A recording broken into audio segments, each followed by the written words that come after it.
दोस्तों खैर मकदम एक बार फिर आज इस वीडियो में हम बात कर लेंगे कि शाला सिद्धि की वेबसाइट पर हम किस तरीके से यूज़र आईडीज़ हासिल कर सकते हैं। हमारे पास जो डिजिग्नेटेड एसओनोज थे वो किस तरीके से इस वेबसाइट को एक्सेस कर सकते हैं और data entry at the school level किस तरीके से हम फिल कर लेंगे। दोस्तों से गुजारिश है जो इस चैनल पर नए हैं वो सब्सक्राइब कर ले और इस वीडियो को ज़्यादा से ज़्यादा शेयर कर ले। दोस्तों जब हमने शाला सिद्धि की वेबसाइट पर रजिस्ट्रेशन की थी तो हमने उस वक्त अपना रजिस्टर्ड मोबाइल नंबर दिया था। उस रजिस्टर्ड मोबाइल नंबर पे एक पिन या ओटीपी चला गया था। उस ओटीपी या पिन का आपके पास होना जरूरी है। अगर आपके पास वो पिन या ओटीपी नहीं होगा तो आप अपने कंसर्नड जोनल लेवल कोऑर्डिनेटर से कांटेक्ट कर सकते हैं, वो आपके साथ वो शेयर कर सकते हैं। अब चूंकि अगर आपके पास वो पिन या ओटीपी होगा तो आपके पास यूजर आईडीज या यूजर क्रेडेंशियल्स नहीं होंगे, तो हम फॉरगेट पासवर्ड पर क्लिक कर लेंगे। आपको एक चीज का खास ख्याल रखना है, फॉरगेट पासवर्ड हम तभी कर सकते हैं जब आपके पास पिन ओटीपी होगा। तो मैंने यहाँ पर फॉरगेट पासवर्ड क्लिक हियर पर क्लिक किया, तो अगर आप देख पाओगे यहाँ पर मुझे ये अपना यूडाइस कोड मांगता है और उसके बाद पिन या ओटीपी। तो आपके पास वैलिड पिन या ओटीपी का होना जरूरी है, जो आपने at the time of registration या क्रिएशन ऑफ यूजर जिस वक्त किया था तो उस वक्त एक ओटीपी चला गया था फोन पे। तो यहाँ पर मैं अपना यूडाइस कोड देता हूँ और उसके बाद वो ओटीपी जो आपने हासिल किया है। ये देखिए मैंने यहाँ पर अपना पिन यहाँ पर जो दिया था या ओटीपी जो था जो मेरे मोबाइल नंबर पे चला गया था at the time of registration 2 या 3 साल पहले, वो मैंने दे दिया। उसके बाद मैं क्लिक पर क्लिक कर लेता हूँ तो यहाँ पर मेरा न्यू पासवर्ड और कन्फर्म पासवर्ड, तो यहाँ पर मैं पासवर्ड रीसेट कर सकता हूँ। अपने हिसाब से मैं अपना पासवर्ड रीसेट कर सकता हूँ।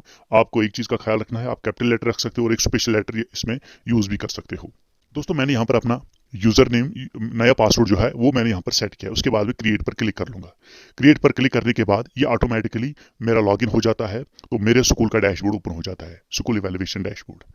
अब ये जो शाला सिद्धि है इस पे हमें किस तरीके का डेटा यहाँ पर फिल करना है, जो हमारे डिजिग्नेटेड एसओनो साहब है वो ध्यान में रखे कि हमारा जो स्कूल ये जो शाला सिद्धि है ये हमें सेल्फ इवैल्यूएशन करनी है अपने स्कूल की। जो ग्राउंड लेवल में आपकी एग्जैक्ट पोजीशन होगी आपके स्कूल की वही आपको यहाँ पर फिल करनी है। तो हम इसको कहेंगे कि ये एविडेंस बेस्ड इंप्रूवमेंट जो है, इसको दूसरा नाम भी दे सकते हैं एविडेंस बेस्ड स्कूल इंप्रूवमेंट। तो इसमें हम क्या कर सकते हैं, पहले हम अपने स्कूल को रिव्यू करते हैं, हमारे पास कौन कौन सी चीजें हैं, किन चीजों की जरूरत है, फिर प्रियोरिटाइज करते हैं, फिर उसके बाद हम टारगेट सेट कर सकते हैं। तो यहाँ पर हमें इस डैशबोर्ड पे हमें अगर आप देख पाओगे लर्नर्स का ऑप्शन आता है, उसके बाद टीचर्स का ऑप्शन आता है, उसके बाद स्कूल इवैल्यूएशन कंपोजिट मैट्रिक्स जिसमें कि 7 डोमेन्स आते हैं हमारे, और उसके बाद एक्शन फॉर कंटिन्यूअस प्लान। आप सभी वाकिफ ही होंगे क्योंकि इससे पहले भी हमने ये फिल किया था एट द स्कूल लेवल। जो ही हम इसको फिल कर लेंगे उसके बाद ये एक्सटर्नल यूजर्स, एक्सटर्नल जो हमारे जो हायर अथॉरिटीज है उनका ये जो डेटा है उनके पास चला जाएगा। उसके बाद इसकी इवैल्यूएशन होगी, दैट इज एक्सटर्नल इवैल्यूएशन। जो आपने डेटा भर लिया था स्कूल के लेवल पे उसकी इवैल्यूएशन हो जाएगी एक्सटर्नल लेवल की। तो पहले हम लर्नर्स पर क्लिक कर लेंगे। हर कोई स्कूल यहां से स्टार्ट कर लेगा। लर्नर्स में हम यहाँ पर सब डोमेन्स 3 आते हैं, learners profile and learning outcomes annual consolidated और परफॉर्मेंस इन की सब्जेक्ट्स। प्राइमरी स्कूल यहाँ पर जो है उनको यहाँ पर 2 ही डोमेन आएंगे, फर्स्ट जो पहला और जो दूसरा है। परफॉर्मेंस इन की सब्जेक्ट्स यहाँ पर उनको नहीं आएगा। तो पहले हम लर्नर्स प्रोफाइल पर क्लिक कर लेंगे। लर्नर्स प्रोफाइल या लर्निंग आउट पर क्लिक करने के बाद हमें यहाँ पर डेमोग्राफिक प्रोफाइल या रोल यहाँ पर भरना है 2022 या 2024 का। अकॉर्डिंग टू कैटेगरी आपको यहाँ पर फिल करना है। एससी का अगर कोई होगा तो लिखना होगा, एसटी का अगर कोई बच्चा होगा, ओबीसी का या जनरल का या माइनॉरिटी। एक कंफ्यूजन यहाँ पर होता है, यहाँ पर अगर आपका एसटी का कोई बच्चा है वो माइनॉरिटी में भी आता है। अब आप कहोगे कि हम कहाँ पर उसको ऐड कर सकते हैं। अगर आपका एसटी में 10 बच्चे हैं वो हम माइनॉरिटी में भी ऐड कर सकते हैं, क्योंकि एसटी का बच्चा जो है वो माइनॉरिटी में भी आता है। अगर कोई ओबीसी का बच्चा है माइनॉरिटी में भी आता है, तो यहाँ पर अगर 5 बच्चे ओबीसी के हैं तो वो भी यहाँ पर माइनॉरिटी में आएंगे। उसके बाद आपको class wise annual attendance rate लिखनी है। यहाँ पर आपको रोल नहीं लिखना है, class annual attendance rate. Annual attendance rate किस तरीके से हम कर सकते हैं, नीचे एक फार्मूला दी गई है। Annual attendance rate is equal to total annual attendance of all students divided by total number of students into annual instructional days into 100। अगर फिर भी कंफ्यूजन होगा तो यहाँ पर अगर एक एग्जांपल दी होगी, इस पर क्लिक कर लेंगे तो यहाँ पर एक एग्जांपल दी गई, एक सेट की गई किस तरीके से हम अपने एनुअल अटेंडेंस रेट को हासिल कर सकते हैं। तो अगर आपके पास कैलकुलेटर नहीं होगा तो यहाँ पर click here to see the calculator, तो कैलकुलेटर भी यहाँ पर यूज कर सकते हैं। उसके बाद हम यहाँ पर सबमिट पर क्लिक कर लेंगे। सबमिट पर क्लिक करने के बाद हम नेक्स्ट पर क्लिक कर लेंगे। तो उसके बाद दूसरा जो मॉड्यूल है वो यहाँ पर सब डोमेन जो है वो ओपन हो जाएगा। Learning outcome annual consolidated reports, ये जो हमारा रिजल्ट है 2021 प्रीवियस एकेडमिक ईयर का वो यहाँ पर हमें ग्रेड वाइज सबमिट करना है। यहाँ पर अगर आप देख पाओगे 33% से लेस कितने बच्चे हैं क्लास फर्स्ट में, इसी तरह से 33 to 34 ये हमें हर किसी क्लास का यहाँ पर सेट करना है। उसके बाद थर्ड डोमेन जो है, ये मैंने बोला कि एक मिडिल स्कूल्स को यहाँ पर फिल करना है। मिडिल स्कूल्स में यहाँ पर आपको लैंग्वेज फर्स्ट, लैंग्वेज सेकंड, अगर आप देख पाओगे लैंग्वेज फर्स्ट हमारा इंग्लिश आता है, लैंग्वेज सेकंड हमारा उर्दू आता है, कश्मीरी यहाँ पर नहीं आता है। तो यहाँ पर आप simply English, Urdu, math, science का लिखोगे ग्रेड वाइज। अब ग्रेड वाइज कहाँ से हासिल कर सकते हैं, नीचे यहाँ पर क्राइटेरिया दिया गया है ग्रेड वाइज का। ग्रेड ए किस कैटेगरी में फॉल करता है 81 to 100, तो यहाँ पर हम देख सकते हैं। इसके बाद subjects with consistent low performance, कौन कौन से सब्जेक्ट्स इंग्लिश, मैथ, साइंस जो भी उस बच्चे का क्लास में होंगे वो यहाँ पर लिखेंगे। सबमिट पर क्लिक कर लेंगे तो लर्नर्स का जो डोमेन है वो कंप्लीट हो जाएगा। उसके बाद टीचर्स का, टीचर्स पर हम क्लिक कर लेंगे। टीचर्स में सब डोमेन्स दो आते हैं, तो इसमें पहले ट्रेन्ड और अनट्रेन्ड कितने हैं, मेल कितने हैं, ट्रेन्ड और अनट्रेन्ड। ट्रेन्ड उनको हम कहते हैं जिनके पास बीएड डिग्री होगी, अनट्रेन्ड उनके पास होगी जिनके पास कोई बीएड की डिग्री नहीं होगी। इसी तरीके से फीमेल का भी रेशो देखेंगे कितने ट्रेन्ड है और कितने अनट्रेन्ड है। ये जितने भी हम यहाँ पर देंगे वो ऑटोमेटिकली यहाँ पर ऐड हो जाएगा, यहाँ पर आपको ऐड करने की जरूरत है, वो ऑटोमेटिकली यहाँ पर ऐड हो जाएगा। उसके बाद सबमिट पर क्लिक कर लेंगे। टीचर्स का दूसरा जो सब मॉड्यूल है that is teachers attendance. Teachers attendance पर यहाँ पर लीव्स का आता है कि एक टीचर ने लॉन्ग लीव्स कितने लिए हैं।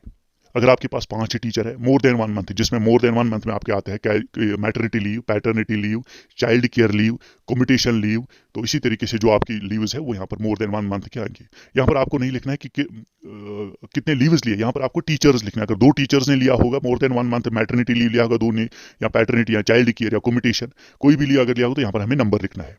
इसके बाद short leaves up to 1 week, 1 week तक हम कितने टीचर्स ने लिया है तो यहाँ पर लिख सकते हैं। उसके बाद सबमिट पर क्लिक करेंगे तो टीचर्स मॉड्यूल भी कंप्लीट हो जाएगा।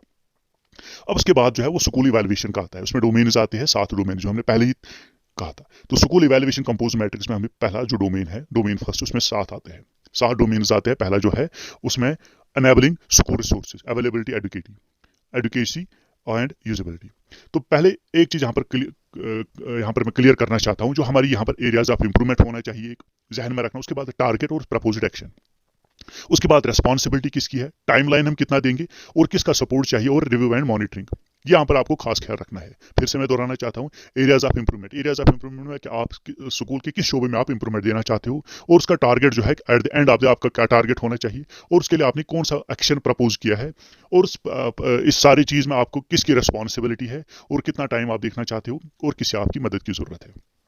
तो यहाँ पर अगर आप देख पाओगे level 1 availability and adequacy, quality and usability and prioritised area, यहाँ पर आपको 3 लेवल्स दी गई है, लेवल 1, लेवल 2 और लेवल 3 और नॉट अवेलेबल। लेवल 1 आप यहाँ पर खास ख्याल रखोगे, लेवल 1 लो है, लेवल 2 मीडियम है और लेवल 3 हाई है। इसी तरीके से यहाँ पर क्वालिटी एंड यूजिबिलिटी, अगर फॉर एग्जांपल स्कूल प्रीमिसेस की बात कर लेंगे, अगर आपके पास कुछ भी नहीं होगा तो हम लेवल 1 लिखेंगे, अगर थोड़ा सा हो तो लेवल 2 लिखेंगे मीडियम, अगर अच्छा सा है खेल कूद सकते हैं बच्चे हम लेवल 3 यूज कर सकते हैं। इसी तरीके से क्वालिटी एंड यूजेबिलिटी, यूज अगर हमारे पास कुछ भी नहीं होगा तो लेवल 1 यहाँ पर आएगा, अगर मीडियम होगा तो यहाँ पर भी उसी तरीके से हम प्रायोरिटाइज कर लेंगे। अगर आपके पास अब लैंड अवेलेबल होगी, क्योंकि बहुत सारी प्रीमिसेस जो होगी, तो यहाँ पर हम लिखेंगे हाई, अगर कुछ भी नहीं है तो लो लिखेंगे। इसी तरीके से प्लेग्राउंड एंड सपोर्ट्स इक्विपमेंट या मटेरियल्स, अगर आपके पास कुछ भी नहीं होंगे तो आप लो लिखोगे। इसी तरीके से अगर आपके पास थोड़े बहुत कुछ होंगे या आपके पास फुल फ्लेज्ड मटेरियल होगा या इक्विपमेंट्स होंगे, तो यहाँ पर इसी तरीके से आप लिख पाओगे। क्लासरूम की बात आ रही है तो इसी तरीके से लेवल 1, लेवल 2 और लेवल 3, उसके बाद उनकी क्वालिटी एंड यूजिबिलिटी, और उसके बाद प्रायोरिटाइज। ये जो स्कूल की रिस्पांस मैट्रिक्स है, ये हर कोई आपको फिल करना है, कोई आपको अनफिल नहीं रखना है। इसी तरीके से 7 डोमेन जो है एक एक करके आपको फिल करने हैं। मैंने कंफ्यूजन जो पहला था इसलिए बता दिया, इसलिए टीचर्स लर्निंग का, टीचर्स असेसमेंट का आता है। आपको यहाँ पर 3 लेवल्स आती है, level 1, level 2, teachers understanding of learners, level 1, level 2 low, medium and high, उसके बाद प्रायोरिटाइज। ये हम 7 के 7 डोमेन सबमिट कर लेंगे, फिल करने के बाद सबमिट कर लेंगे। तो उसके बाद जब ये कंप्लीट कर लेंगे, उसके बाद हम school evaluation action for continuous pro कर लेंगे। मैंने आपको पहले ही बताया कि जो एक चीज मैंने आपको बताया, हमारे स्कूल में क्या मिशन होना चाहिए। मिशन इन द सेंस कि हमारा अगर स्कूल इस वक्त हम प्रेजेंट कंडीशन देखते हैं, हम 1 साल के बाद इसकी जो प्रोग्रेस है वो कहां पर देखना चाहते हैं, तो वो प्रोग्रेस जो है ये हमें जहन में रखनी है। तो उसके बाद हम अपना स्कूल का जो इंप्रूवमेंट प्लान है वो देख सकते हैं। यहाँ पर एक चीज आप फिर से खास ख्याल रखेंगे, आपको एरियाज ऑफ इंप्रूवमेंट देखने हैं, और उसके बाद जो टारगेट जो आपने सेट किया होगा अपने स्कूल के लिए by the end of this academic session, और उसके बाद आपने कौन कौन से प्रपोज्ड एक्शन की है, ये आप चीजें आप जहन में रखें। आप ये 7 के 7 जो डोमेन आपने पहले भर लिए थे, उनके अकॉर्डिंगली आपको ये areas of improvement, proposed action, support need और एक्शन टेकन, ये आपके 7 के 7 सबमिट करने हैं। और उसके बाद आप सबमिट कर सकते हो। सबमिट करने के बाद ये जो आपका रिपोर्ट है ये ऑटोमेटिकली जोनल लेवल की डैशबोर्ड पे या हमारे जो हायर अप उसकी डैशबोर्ड है, उन पर चला जाएगा फॉर एक्सटर्नल इवैल्यूएशन। आपको एक चीज़ का खास ख्याल रखना है कि आपको अकॉर्डिंग टू जो फिजिकल पोजीशंस होगी, कंडीशंस होगी स्कूल में, वही सबमिट करनी है। और thank you very much. Hope आप इस वीडियो को ज़्यादा से ज़्यादा शेयर करेंगे। अगर किसी को फिर भी कोई कन्फ्यूजन है वो कमेंट बॉक्स में हमें लिख सकते हैं। Thank you very much.